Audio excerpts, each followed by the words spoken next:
오늘 이 아침 우리가 함께 묵상할 말씀은 요한복음 7장 25절에서 36절까지의 말씀입니다. 이 말씀 함께 읽고 오늘 이 아침 우리에게 주시는 하나님의 말씀의 은혜를 함께 나누도록 하겠습니다. 예루살렘 사람들 가운데서 몇 사람이 말하였다. 그들이 죽이려고 하는 이가 바로 이 사람이 아닙니까? 보십시오. 그가 드러내놓고 말하는데도 사람들이 그에게 아무 말도 못합니다. 지도자들은 정말로 이 사람을 그리스도로 알고 있는 것입니까? 우리는 이 사람이 어디에서 왔는지를 알고 있습니다. 그러나 그리스도가 오실 때에는 어디에서 오셨는지 아는 사람이 없을 것입니다. 예수께서 성전에서 가르치실 때에 큰 소리로 말씀하셨다. 너희는 나를 알고 또 내가 어디에서 왔는지를 알고 있다. 그런데 나는 내 마음대로 온 것이 아니다. 나를 보내신 분은 참되시다. 너희는 그분을 알지 못하지만 나는 그분을 안다. 나는 그분에게서 왔고 그분은 나를 보내셨기 때문이다. 사람들이 예수를 잡으려고 하였으나 아무도 그에게 손을 대는 사람이 없었다. 그것은 그의 때가 아직 이르지 않았기 때문이다. 무리 가운데서 많은 사람이 예수를 믿었다. 그들이 말하였다. 그리스도가 오신다고 해도 이분이 하신 것보다 더 많은 표징을 행하시겠는가? 무리가 예수를 두고 이런 말로 수군거리는 것을 바리새파 사람들이 들었다. 그래서 대제사장들과 바리새파 사람들은 예수를 잡으려고 성전 경비병들을 보냈다. 예수께서 그들에게 말씀하셨다. 나는 잠시 동안 너희와 함께 있다가 나를 보내신 분께로 간다. 그러면 너희가 나를 찾아도 만나지 못할 것이요 내가 있는 곳에 너희가 올 수도 없을 것이다. 유대 사람들이 서로 말하였다. 이 사람이 어디로 가려고 하기에 자기를 만나지 못할 것이다 라고 하는가?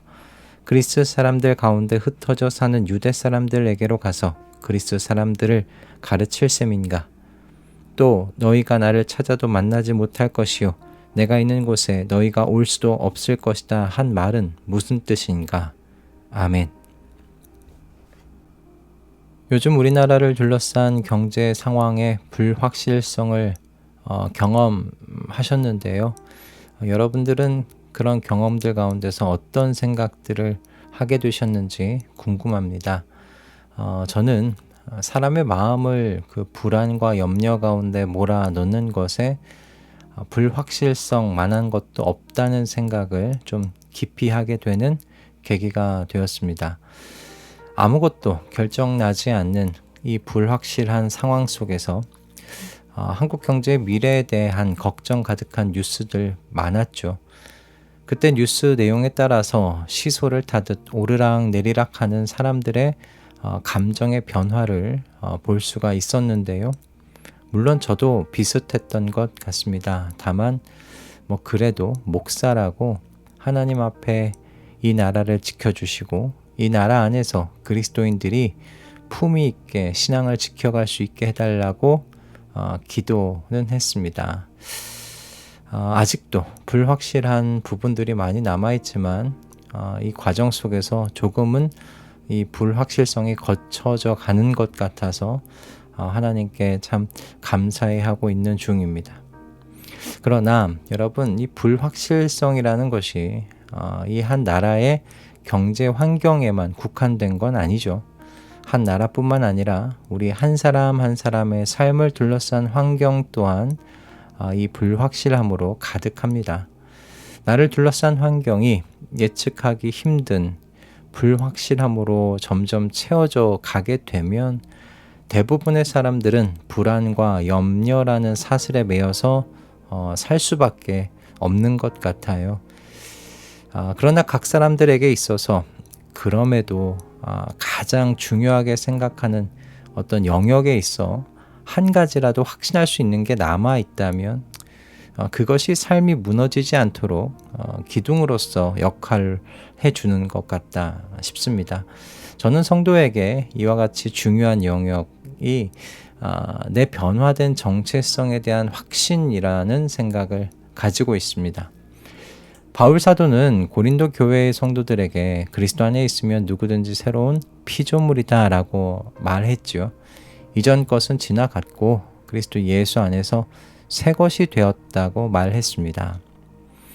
여러분은 그리스도 안에서 새로운 피조물이 되었다는 어떤 이 확신 속에서 살아가고 계십니까? 이 확신을 가진다는 건 성도에게 있어서 매우 중요한 일입니다. 왜 그런가? 성도가 그리스도 안에서 새로운 피조물이 된 것은 사람의 어떤 불완전한 선택과 의지로 이루어진 것이 아니라 하나님의 그 영원하신 작정 속에서 하나님의 완전하신 의도와 뜻 가운데 된 것이기 때문에 그렇습니다. 오늘 본문을 보시면 예수님께서는 사람들이 예수님의 출신이 어딘지 안다고 이야기하는 것을 들으셨습니다. 그리고 나서 내가 어디서 왔는지를 너희가 안다고 말하는데 나는 내 마음대로 온 것 아니다. 그리고 나를 보내신 분이 있다고 이야기를 하죠. 그리고 나는 그분을 알지만 너희는 모른다고 말씀하시면서 예수님의 출신에 대하여 안다고 말하는 사람들이 실제로는 아무것도 모르고 있다는 것에 대하여 가르치십니다. 그런데 이 말씀에서 우리가 예수님께서 자신이 이 땅에 오신 것에 대하여 어떻게 생각하고 계신지를 알 수 있게 됩니다. 예수님께서는 하나님 아버지의 그 어떤 엄중하신 뜻과 계획을 따라서 이 땅에 오셨다고 그렇게 생각하고 계십니다. 즉 예수님은 하나님의 뜻과 계획 안에서 벗어나 계시지 않다라고 지금 말씀하시는 거죠. 이것은 예수님의 탄생과 죽음 그리고 부활과 승천의 모든 과정에 해당하는 것입니다. 이어지는 33절과 34절을 보시면 이렇게 말씀하세요. 나는 잠시 동안 너희와 함께 있다가 나를 보내신 분께로 간다. 그러면 너희가 나를 찾아도 만나지 못할 것이요 내가 있는 곳에 너희가 올 수도 없을 것이다 라고 말씀하십니다. 예수님의 죽음과 승천 모두가 하나님의 계획 안에 있다는 말씀이죠. 예수님의 탄생과 십자가에서의 죽음 그리고 부활과 승천하심을 우리는 구원사역의 모든 것이라고 말할 수 있는데요. 이 구원사역의 모든 과정이 하나님의 뜻과 계획 안에서 온전하게 이루어진 것이라면요. 저와 여러분의 그리스도인됨, 성도됨에 대해서는 우리가 어떻게 말할 수 있을까요? 사도 바울은 에베소서 1장 4절과 5절의 말씀으로 이 진리를 이렇게 아름답게 표현을 했어요. 하나님은 세상 창조 전에 그리스도 안에서 우리를 택하시고 사랑해 주셔서 하나님 앞에서 거룩하고 흠이 없는 사람이 되게 하셨습니다. 하나님은 하나님의 기뻐하시는 뜻을 따라 예수 그리스도를 통하여 우리를 하나님의 자녀로 삼으시기로 예정하신 것입니다. 여러분, 그리스도 안에서 새로운 피조물이 되었다는 것은 성도가 하나님 아버지의 한치의 오차도 없는 이 완전한 작정 속에서 하나님 아버지의 사랑과 기쁨을 받으며 자녀로 받아들여진 사람이라는 그런 의미입니다. 이 진리가 바로 성도라는 존재를 떠받치고 있는 흔들릴 수 없는 토대지요. 그리고 어둠으로 둘러싸인 세상에서 성도가 걸어가며 들고 있을 등불이 아닐까 싶습니다.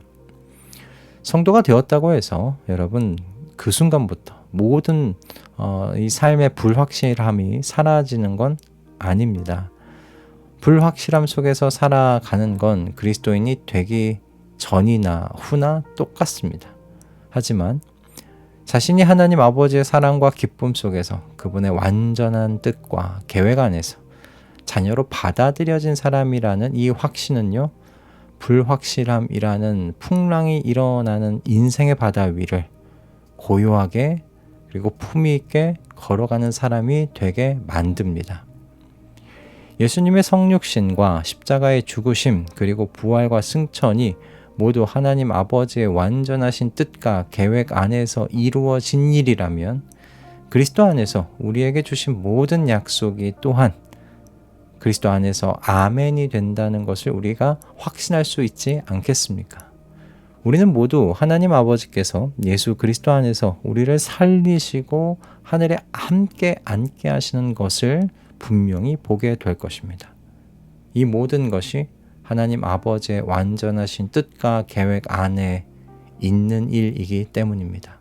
그러니 여러분, 오늘도 우리는 많은 것들이 불확실한 세상 가운데 살게 될 겁니다. 그렇더라도 불안해하거나 염려하지 마십시오. 불평과 불만이 내 입술을 지배하도록 내버려 두지 마십시오. 여러분은 하나님 아버지의 완전하신 작정 속에서 하나님의 사랑과 기쁨 가운데 자녀가 된 사람들입니다. 그러니 우리를 위해 세워두신 하나님 아버지의 모든 뜻과 계획이 한치의 오차도 없이 이루어질 것입니다. 이 확신이 우리가 새롭게 가진 정체성 안에 숨겨져 있는 능력입니다. 그리고 권세라는 것 잊지 마실 수 있기 바랍니다. 그래서 오늘도 불확실함의 풍랑 속에서 고요히 품위 있게 살아가시는 우리 모든 말씀동행 가족분들 다 되실 수 있기를 주님의 이름으로 축복합니다. 할렐루야. 기도하겠습니다. 주님, 많은 것이 불확실한 이 시대 속에서 살아가고 있는 저희를 긍휼히 보시고 이와 같은 말씀으로 격려하시고 힘주시니 감사합니다. 주님, 우리의 눈이 어둠 가운데 삼켜지게 하지 마시옵고 늘 성령으로 깨어있게 하시사 말씀의 빛이 우리가 누구인지 우리가 가진 것이 무엇인지 잊지 않도록 지도하여 주시옵소서. 매일같이 말씀의 지팡이로 갈 길을 알려주시고 깨워주심에 감사드리오며 오늘도 주님의 인도를 받으며 품위 있게 그리스도인으로서 살아가도록 역사하여 주시옵소서. 예수 그리스도의 이름으로 기도드립니다. 아멘.